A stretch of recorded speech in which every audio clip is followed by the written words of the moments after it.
Weather Service in Sterling, Virginia has issued a severe thunderstorm warning for east central Rappahannock County in northwestern Virginia, southern Fauquier County in northern Virginia, north central Culpeper County in northern Virginia, until 6 p.m. At 5 p.m., a severe thunderstorm was located 9 miles west of Warrenton, moving southeast at 30 miles per hour. Hazard, 60 miles per hour wind gusts and quarter-size hail. Source, radar indicated.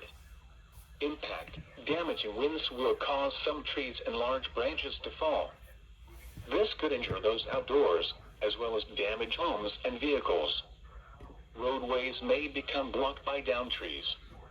Localized power outages are possible. Unsecured light objects may become projectiles. Locations impacted include Bealton, Opal, Remington, Calverton, Midland, Viatown, Lois, Hackney's Crossroads, Amosville, Casanova, Jeffersonton, Orlean, Turnbull, Morrisville, Somerville, Goldvine, and Bristersburg.